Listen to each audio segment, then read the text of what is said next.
안녕하십니까. 헬로메나의 서영광입니다. 안녕하세요. 오늘 또 하루가 지났습니다. 24일이고요. 지금 저녁 9시입니다. 하루 종일 여러 가지 소식들이 있었고 또 상반되는 뉴스들이 많이 있었죠. 뭐 휴전이 됐네, 안 됐네, 휴전 파기가 됐네, 지금 뭐 난립니다. 그래서 이 부분 조금 짚어보고요. 그 다음에 전체적으로 오늘 있었던 일들 한번 짚어보겠습니다. 일단 지금 9시 현재 휴전이 거의 성립이 됐다. 그렇게 보시면 되겠고, 갑자기 중간에 이스라엘이 저녁에 휴전, 이란이 이스라엘로 미사일을 쐈기 때문에, 왜냐하면 휴전이 시작된 지점에서 한 3시간 이후에 이란이 아마 이스라엘 북쪽으로 몇 발의 미사일을 쐈지만 이스라엘이 요격을 잘 했어요. 다행히 피해가 없습니다. 그래서 거기에 대해서 이스라엘은 이것은 휴전 파기나 마찬가지다. 그래서 이란에 대한 우리의 대응이 있어야 된다 그러면서 즉각 보복을 천명했고요. 그래서 바로 전투기를 출격을 시켰습니다. 그랬더니 바로 트럼프 대통령이 또 경로하면서 CNN인가요? 미국 언론 보도에 나와서 절대 안 된다. 휴전이 지켜져야 된다. 그러면서 지금 이스라엘과 이란 둘 다 휴전 합의 위반이다. 이렇게 얘기를 했어요. 그게 어떤 의미인지 잘 모르겠습니다. 이스라엘 쪽에서는 우리는 휴전 위반한 게 없다. 이란이 먼저 했다. 이렇게 이제 얘기를 했는데, 트럼프 대통령은 둘 다 위반이다. 그러면서 둘 다 여기서 멈춰야 된다. 그렇게 얘기를 하고요. 이스라엘 쪽에서는 이미 전투기가 출발했다. 이제 이렇게 얘기를 하니까 트럼프 대통령이 바로 전화를 해서 말리겠다. 이렇게 얘기를 했어요. 그런 다음에 바로 진짜 나타난 총리에게 전화를 했고요. 지금 이란으로 향하고 있는 전투기를 돌려라. 이렇게 얘기를 했다고 합니다. 그러면서 전격적으로 사실 이란은 훨씬 더 테헤란을 광범위한 공습을 준비했었는데요. 전투기 몇 대를 돌리고 그 다음에 아주 상징적인 지금 뭐 그냥 피해를 주지 않는 맹지 그냥 땅에다가 폭탄 몇 발을 쐈습니다. 상징적으로 폭탄 몇 개를 떨어뜨리고 지금 이스라엘의 전투기는 다시 돌아오고 있는 그런 상황입니다. 그래서 아주 짧은 기간에 아주 숨막히는 그런 마치 뭐 007 영화를 보는 듯한 상황이 연출이 됐고요. 결국 트럼프 대통령은 이 휴전을 반드시 준수해야 된다. 그래야 본인의 또 여기 살 수 있죠. 다른 국가에서도, 그리고 전 세계가 지금 지켜보고 있는 상황에서 트럼프 대통령의 어떤 중재력, 외교력으로 결국 이란과 이스라엘의 충돌을 막아냈다. 12일짜리 전쟁을 막았다. 이렇게 엄청나게 지금 광고를 하고 홍보를 했는데, 갑자기 휴전이 파기가 됐다면서 이란과 이스라엘 양측이 다시 싸움을 재개하려는 모습, 이것은 절대 용납할 수 없다. 그러면서 바로 전화기 돌려서요. 일단 휴전이 성립이 됐고, 그럼 이게 왜 일어났냐, 갑자기. 아시다시피 전쟁은요, 제일 마지막이 중요합니다. 마지막에 어떻게 전쟁이 끝나느냐가 중요한데, 이해할 수 없는 것은 왜 이란이 먼저 12시간 먼저 휴전을 하고, 그 다음에 이스라엘이 12시간 또 이란을 공격하지 마라. 이런 방식의 어떤 휴전이 됐는지 잘 모르겠어요. 왜 동시에 이란과 이스라엘 동시에 휴전을 해야 되는데 왜 이란이 먼저 공격을 중단하고 12시간, 그 다음에 다시 이스라엘이 12시간 이란 공격을 중단해서 도합 24시간 내에 완전한 휴전이 성립이 된다라고 그렇게 지금 선언을 했기 때문에 상당히 지금 혼선이 있었고요. 그 다음에 휴전이 언제부터 시작되느냐, 그것도 상당히 중요했습니다. 그래서 현지 시간 아침 7시, 오늘 아침 7시로부터 시작이 됐다 그러는데, 그럼 7시 전에 지금 사실 이스라엘은 테헤란을 공격했었고, 자, 그 테헤란 공격 보복하기 위해서 이란은 또 다시 이스라엘을 공격했어요. 제일 마지막에. 마지막 공격을 했는데 이게 베르셰바나 남부 지역 그리고 중부 지역에 떨어지면서 사실상 피해가 많이 났습니다. 사망자가 4명이 나고 뭐 수십 명이 부상을 했고, 이스라엘 역시 전날 새벽에, 그러니까 오늘 새벽이죠. 테헤란을 공격했을 때도 피해가 많이 난 곳으로, 인명 피해가 많은 곳으로 그렇게 이란 쪽에서 뭐 10여 명 이상 되는 걸로 그렇게 보도를 했어요. 그래서 휴전에 들어가기 전에 마지막 공격을 양 두 국가가 주고받으면서 사실상 인명 피해가 생각보다 많이 났습니다. 그러면서 추가적인 보복을 하고 싶은 그런 생각이 들었겠죠. 그러면서 이제 휴전이 깨어지나 했는데 다시 한번 트럼프 대통령이 양측을, 특히 이스라엘을 붙잡으면서 휴전이 일단 잘 지금 성립이 된 것 같고요. 이스라엘 쪽에서도 충분히 이 부분을 이해하고 숙지하고 그 다음에 트럼프의 제안을 받아들이는 걸로 그렇게 보입니다. 자, 그래서 일단 휴전은 일단락이 됐고요. 다만 이게 이제 앞으로 더 잘 지켜줘야겠지요. 돌발 변수들이 좀 또 생길 수도 있는 것이어서 얼마나 잘 지켜지는지 또 계속 지켜봐야 될 것 같고, 트럼프 대통령은 계속해서 이란이 절대 핵을 가지지 못한다, 핵무기를 가지지 못한다, 이런 얘기를 계속 하고 있습니다. 그래서 아마도 추가적인 이란과의 어떤 협상 테이블로 간다든지 협상 노력을 위해서 이란과의 접촉이 있을 텐데, 과연 이란이 어떤 태도를 보일지 모르겠습니다. 그리고 아직도 이란은 농축 우라늄, 즉 우라늄 농축을 원하고 있는 것인지 아니면 우라늄 농축을 포기한 것인지 이제 추후 협상 얘기가 나오면 이런 부분에 대해서 또 얘기가 나오겠죠. 그러나 여전히 트럼프 대통령은 절대 해결 안 된다고 얘기하는 것으로 봐서는 이란의 우라늄 농축을 사실상 허용해 줄 가능성은 그렇게 높아 보이지 않습니다. 그래서 여전히 양측 간의 입장이 팽팽하기 때문에 우라늄 농축을 둘러싸고 미국과 이란이 어떤 핵협상을 할 수 있을지,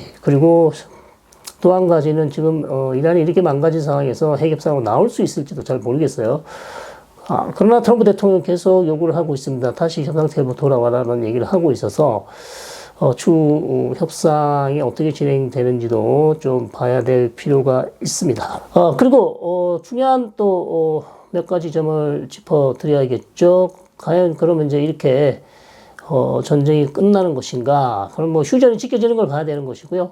휴전이 잘 지켜진다면 어쨌든 이스라엘과 이란의 10일짜리 전쟁은 이것으로 끝나는 것으로 보이고, 그 다음에 이란의 자기의 핵시설을 공격을 받았기 때문에 미국이 보복을 하겠다고 여러 차례 천명을 했는데 결국 호르무즈 해협을 봉쇄할 가능성도 있다고 제가 여러 차례 설명을 드렸지만 보기 좋게 틀렸습니다.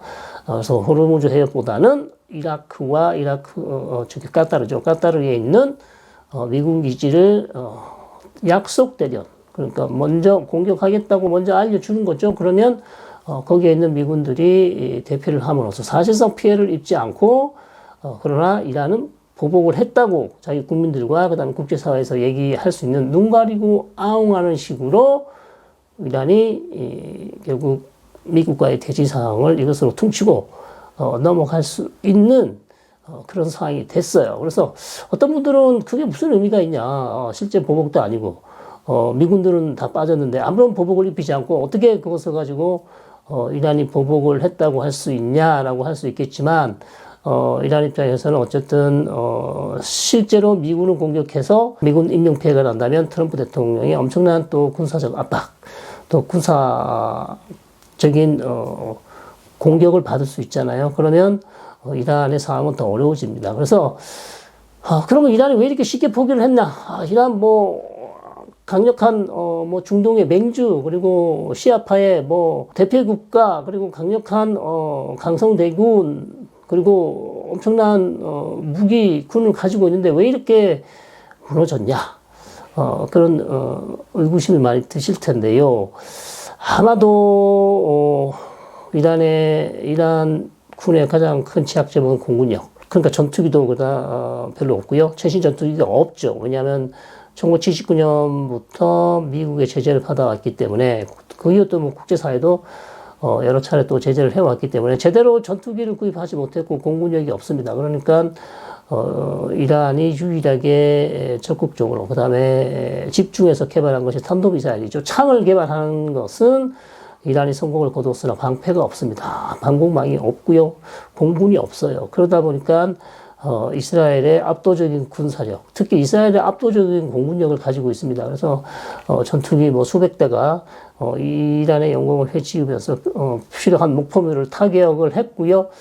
자, 그러면서 이란은 사실상 무방비 상태가 됐어요. 이스라엘 전투기가 마음대로 날아다닐 수 있는 그런 상황이 됐고, 뭐 초기에 전투기 뭐 몇 대를 격추시켰다고 했지만 사실상 아무런 소식이 없습니다. 그래서 그 격추 사실은 아닌 것 같고, 자, 그러면서 이제 이란은 이제는 더 이상 어찌 보면 중동 지역에서 가장 강력한 군사 대국이라는 이미지가 완전히 깨졌어요. 그래서 중동 지역의 많은 국가들이 이란을 바라보는 시각도 바뀌었고요. 물론 이란은 여전히 엄청난 규모의 지상군을 가지고 있습니다. 지상 병력을 가지고 있지만 사실 전투기가 날아다니는 상황에서 지상 병력이 할 수 있는 것은 한계가 있죠. 왜냐하면 미국이나 이스라엘의 어떤 지상군이 전혀 들어가지 않았기 때문에 지상군이 할 수 있는 것은 거의 없었다. 그래서 전투기만 그냥 바라보는 수밖에 없는. 자, 그렇게 되면서 이란은 사실 이제 중동에서 가장 강력한 시아파 종주국, 뭐 시아 국가, 그리고 여러 대리 조직을 거느린 국가였는데, 이번에 미국과 이스라엘의 어떤 압도적인 군사력에 제압을 당하면서 그런 강대국의 이미지가 많이 깨졌고, 그 다음에 주변에 있는 시아파 무장단체라든지 하마스라든지 헤즈볼라라든지 이런 조직도 상당히 큰 충격을 받았을 가능성이 높습니다. 그래서 이란의 이미지는 예전과 같지 않고, 그 다음에 이란의 중동에서 이란의 영향력은 많이 약해질 것 같습니다. 앞으로 많이 약해질 것 같습니다. 다만, 이란이 그렇다고 포기하냐? 그렇지는 않을 거고요. 다시 회복하기 위해서 노력을 하겠죠. 회복을 위해서 노력을 할 거고요. 그리고 이제 이란 내부 상황을 좀 보시면, 이렇게 전쟁에서 참패했는데, 책임 소재가 있어야겠죠. 누군가 책임을 져야 됩니다. 누군가. 왜 이란이라는 국가가 이렇게, 방공망이 없으며, 전투기가 없으며, 그리고 전쟁에서 이렇게 패할 걸 알면서, 그러면 전쟁을 막을 어떤 외교력을 발휘했었어야 되는데, 전쟁을 막을 수 있는 외교력도 없었고, 그냥, 우라늄 농축만 고집하다가, 결국 미국과의 협상이 결렬되면서, 결국 트럼프 대통령이 이스라엘의 이란 공격을 승인하면서, 결국 이란이라는 국가가 이렇게 엄청난 피해를 입게 됐기 때문에 국가 지도자, 그다음에 현 집권 세력 누군가는 책임을 져야 한다는 그런 목소리가 나올 수밖에 없는. 특히 이제 이란 내에 있는 상류층, 특히 이제 집권층 사이에서 그런 책임을 져야 한다는 얘기가 나오고 있다는 그런 보도가 있긴 합니다. 그래서 사실 이란의 최고 집권층이라 하면 그 권력의 정점에 서 있는 사람은 바로 알리 하메네이 최고 지도자죠. 그래서 최고 지도자가 책임져야 되는 거 아니냐? 뭐 이런 얘기도 지금 나올 수 있는 상황이에요. 그래서 상당히 현 집권 세력에 대한 이란 국내 비판이 좀 커질 것 같아요. 그러나 알리 하메네이 최고 지도자는 종신직이기 때문에 사임을 한다. 뭐 이런 가능성은 좀 없어 보여요. 그리고 뭐 살아있는 최고 지도자를 다른 최고 지도자로 갈아치운다. 이것도 좀 말이 안 되는 것 같습니다. 다만 뭐 이상한 흉흉한 소문이 돈다는 얘기는 있어요.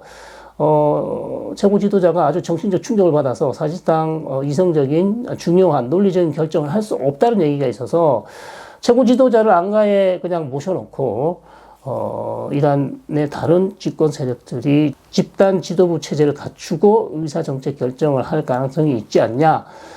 예를 들면 뭐 하산 로하니, 그다음에 알리 라리자니, 그다음에 자와드 자리프라는 외무장관, 하산 로하니는 이제 대통령이었죠, 개혁파. 자, 이런 얘기가 나오는데 물론 이 소문은 확인되지 않은 소문이에요. 언론 보도도 그렇게 많이 하고 있지는 않습니다. 그러나 분명 지금 집권층 사이에서 책임에 대한 얘기가 나올 수밖에 없는 그런 상황인 것은 맞는 것 같습니다. 그래서 뭐 최근에 알리 하메네이 최고 지도자가 자기가 만약에 죽으면 최고 지도자가 될 수 있는 후보를 3명을 뽑았다는 등 뭐 여러 가지 얘기가 나오고 있어요. 여러 가지 얘기가 나오고 있고 그 중에 하나는 또 이란의 첫 번째 최고 지도자 있죠.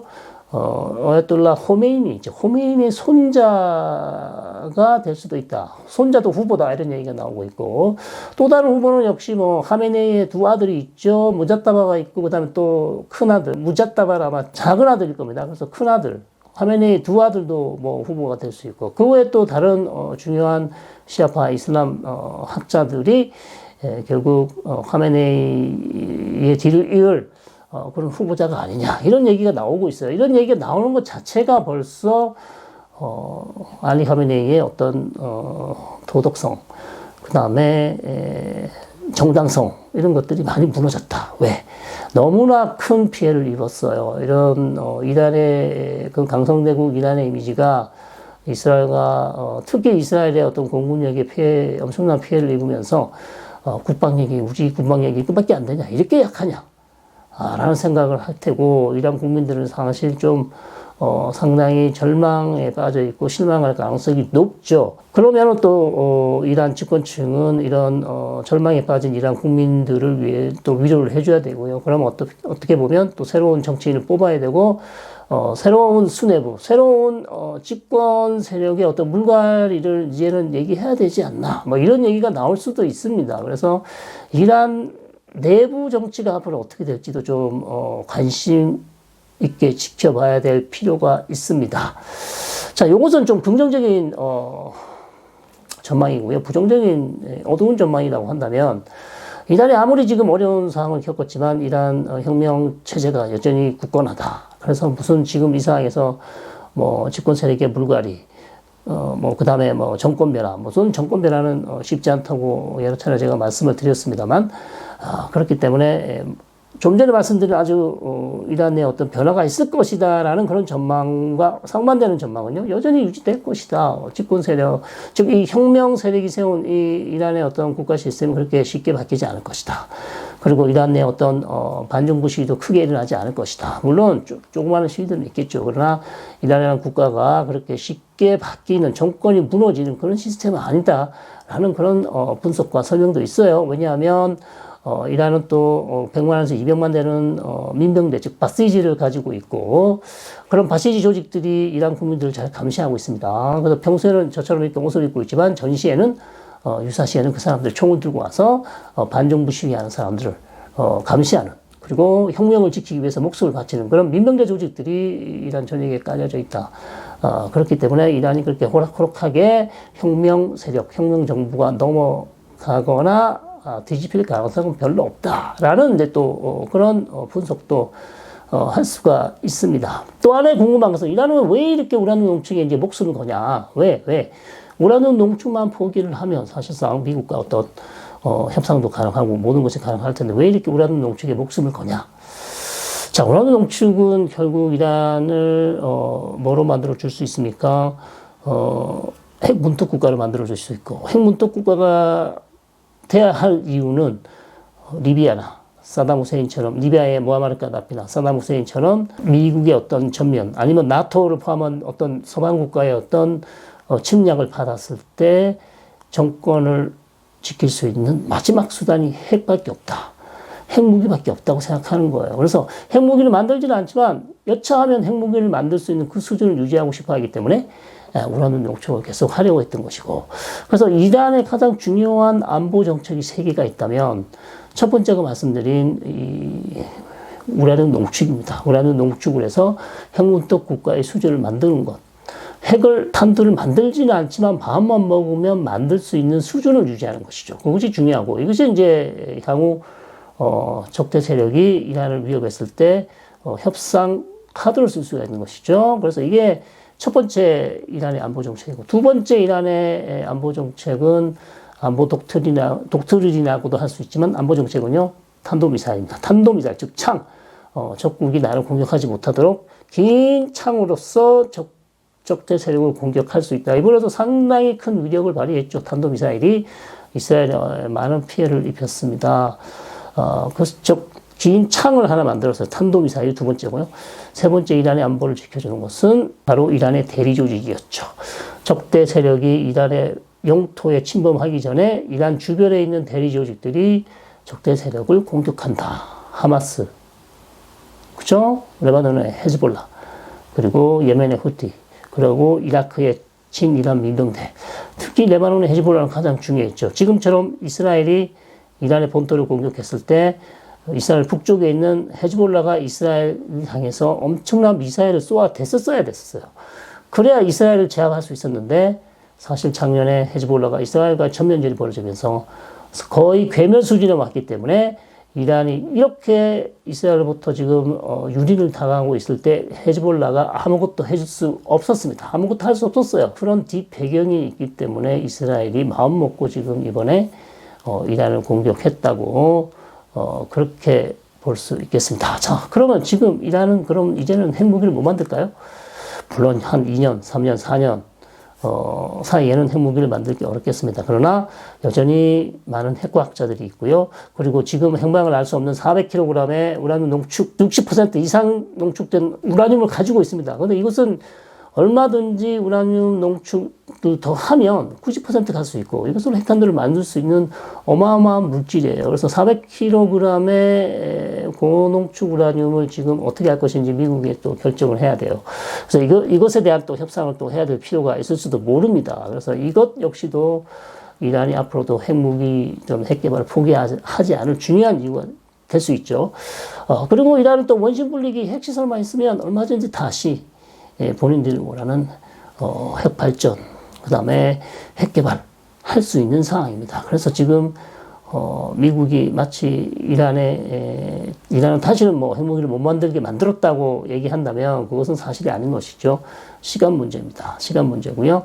결국 이란 본인들의 의지로서 핵무기를 만들지 않겠다라는 그런 포기를 해야만 핵무기 개발로 가지 않지 외부에서 완벽하게 이란이 핵 개발을 하지 못하도록 하는 건 좀 어려워 보입니다. 지금으로서는. 그래서 여전히 이란의 어떤 핵 개발, 핵 문제는 상황은 좀 더 미국이 원하는 상황, 이스라엘이 원하는 상황으로 좀 나아졌지만 결코 완벽히 해결된 것이 아니다.